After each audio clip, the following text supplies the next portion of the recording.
ഹരിതേ, ഈ സമയത്ത് നീ ഇങ്ങനെ ടെൻഷൻ ആവരുത്.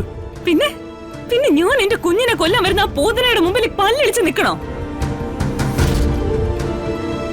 ഹരിതേ, വന്ദന ചെയ്ത എല്ലാ തെറ്റിനും ഞാൻ നിന്നോട് മാപ്പി ചോദിക്കുന്നു. പോരെ? വാ വന്ദനമ്മേ, വാ. ഷോ മോളെ, എന്താ? ഒന്ന് വന്നേ പ്ലീസ് വന്ദനമ്മേ. പറഞ്ഞ കഥയുടെ ബാക്കിയും കൂടി പറഞ്ഞതാ. മോളെ, വന്ദനാമ്മ ഇപ്പൊ കഥ പറയാൻ പറ്റിയ മൂഡിലൊന്നുമല്ല. മോൾ എന്നെ ശല്യം ചെയ്യല്ലേ? പ്ലീസ് വന്ദനമ്മേ. ഉണ്ണിക്കണ്ണൻ ഉരലിന്റെ മുകളിൽ കയറി നിന്നിട്ട് ഉറിയിൽ തൂക്കിയിട്ടേക്കുന്ന കൊടമടച്ചിട്ട് വെണ്ണ കട്ട് തിന്നോണ്ടിരിക്കുമ്പോ ഉണ്ണിക്കണ്ണന്റെ അമ്മ വന്നു. എന്നിട്ട് പ്ലീസ് വന്ദനമ്മേ ബാക്കി പറഞ്ഞു താ. സമ്മതിക്കല്ലേ ഈ കൊച്ച്? അങ്ങനെ ഉണ്ണിക്കണ്ണൻ ഉരലിന്റെ മുകളില് കാല് വെച്ച് കയറിയിട്ട് വെണ്ണക്കുടം കൈ എത്തി പിടിക്കാൻ നോക്കി. അതിന് കഴിയാതെ വന്നപ്പോ ഒരു ഉരുളം കല്ലെടുത്ത് കൂടെ എറിഞ്ഞങ്ങ് പൊട്ടിച്ചു. പെട്ടെന്ന് വെണ്ണയെല്ലാം കൂടി താഴേക്കങ്ങ് പോയി. ഇത് കണ്ടോണ്ട് വന്ന യശോദാമ്മയ്ക്ക് ദേഷ്യം വന്നു. യശോദാമ്മ കണ്ണനെ അടിക്കാൻ കമ്പെടുത്തപ്പോ ഉണ്ണിക്കണ്ണൻ ഓടാ ഓട്ടം. യശോദാമ്മ കമ്പുമായിട്ട് പിന്നാലെ.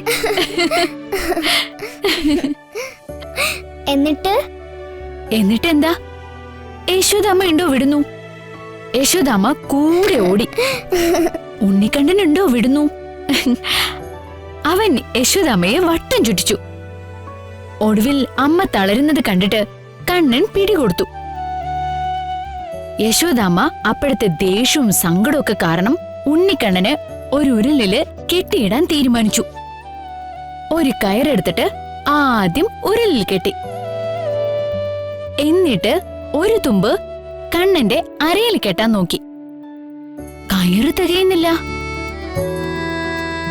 യശോദാമ്മ പോയിട്ട് കുറച്ചുകൂടി കയറ് കൊണ്ടുവന്ന് കണ്ണന്റെ അരയിൽ കെട്ടാൻ നോക്കി. എന്നിട്ട് അപ്പോഴും നീളത്തിന് ഒരല്പം കുറവ്. ഒരുപാട് കയറുകൾ കൂട്ടിക്കെട്ടിയിട്ടും കൃഷ്ണന്റെ അരയിൽ കെട്ടാൻ പറ്റുന്നില്ല. ഒടുവില് കൃഷ്ണൻ തന്നെ അമ്മയ്ക്ക് സ്വയം കെട്ടാനങ്ങ് നിന്നു കൊടുത്തു. അങ്ങനെ ഉരലിൽ ബന്ധിച്ച് അമ്മ അടുക്കളയിലേക്ക് പോയി. കണ്ണനുണ്ടോ അവിടെ ഇരിക്കുന്നു.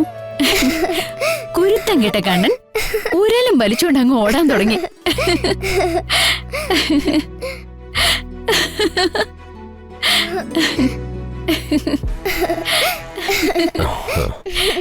വന്ദന കഥ പറഞ്ഞു കൊടുക്കുകയാണോ?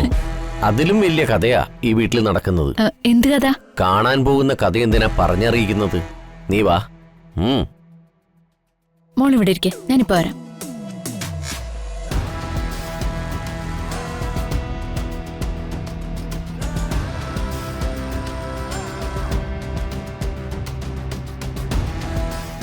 ഹരിതേ, വന്ദന ഏതായാലും ബോധപൂർവം നിന്നോട് ഇങ്ങനെ ചെയ്യുമെന്ന് നിനക്ക് തോന്നുന്നുണ്ടോ? ഉണ്ട്, ആ സ്ത്രീ അങ്ങനെ ചെയ്യും. ഹരിതേ, നിന്റെ ഏട്ടനാ ഞാൻ. നിന്റെ ഏട്ടനായി എനിക്കിത് വിശ്വസിക്കാൻ പറ്റില്ല. അറിയാം, ഏട്ടൻ അങ്ങനെ വിശ്വസിക്കണ്ട. ഭാര്യ സൽഗുണ സമ്പന്നയാണെന്ന് ഏട്ടൻ കരുതിക്കോ, എനിക്കതിൽ ഒരു പരാതിയുമില്ല. പക്ഷെ എന്നെ തിരുത്താൻ വരരുത്. ഹരിതേ, നിന്റെ കുഞ്ഞ് വന്ദനയുടെ കൂടപ്പുറപ്പിന്റെ കുഞ്ഞാ. നീ എന്താ അത് ആലോചിക്കാത്തത്? ഈ ചോദ്യം എന്റെ കുഞ്ഞിനെ നശിപ്പിക്കാൻ നടക്കുന്ന ഏട്ടന്റെ ഭാര്യയോടാ ചോദിക്കാനുള്ളത്, എന്നോടല്ല. മോളെ, നമ്മളൊക്കെ ഒരു വീട്ടിൽ ഒരേ മനസ്സോടെ കഴിഞ്ഞവരാ. ഇനിയും അങ്ങനെ തന്നെ വേണം. ഞാനോ നീയെന്നോ ഉള്ളോ ഒരു വേർതിരിവ് നല്ലതല്ല.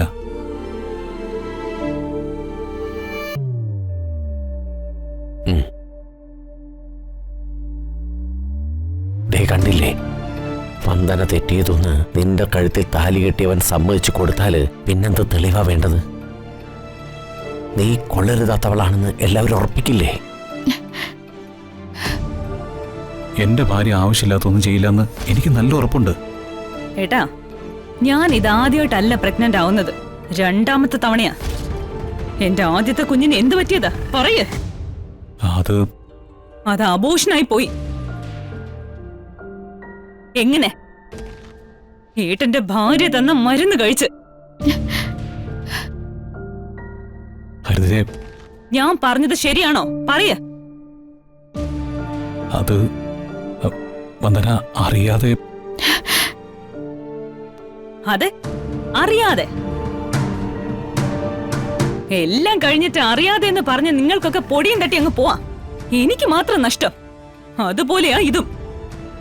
ആ വന്ദന എന്റെ കുഞ്ഞിനെ കൊല്ലാനുള്ള ശ്രമമാ നടത്തുന്നത്. അവൾ എന്റെ കുഞ്ഞിനെ കൊല്ലാനുള്ള തയ്യാറെടുപ്പില്ല. ഹരിതേ, ഈ സമയത്ത് നീ ഇങ്ങനെ ടെൻഷൻ ആവരുത്. പിന്നെ പിന്നെ ഞാൻ എന്റെ കുഞ്ഞിനെ കൊല്ലാൻ വരുന്ന ആ പൂതനയുടെ മുമ്പിൽ പല്ലടിച്ച് നിൽക്കണോ? ഹരിതേ, വന്ദന ചെയ്ത എല്ലാ തെറ്റിനും ഞാൻ നിന്നോട് മാപ്പി ചോദിക്കുന്നു. പോരെ?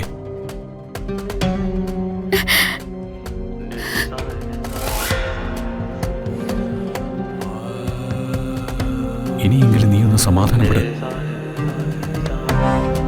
മാപ്പും ചോദിച്ചു. വന്ദന തെറ്റിയതൊന്ന് അവന് ബോധ്യമുള്ളതുകൊണ്ടാണല്ലോ അവൻ മാപ്പ് ചോദിച്ചത്. ശരി, എല്ലാം വിട്ടേക്ക്. ഇനി വന്ദന ശല്യത്തിന് വരില്ല.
അത് വന്ദന അറിയാതെ.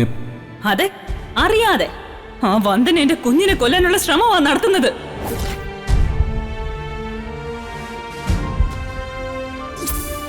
വന്ദന ചെയ്ത എല്ലാ തെറ്റിനും ഞാൻ നിന്നോട് മാപ്പി ചോദിക്കുന്നു.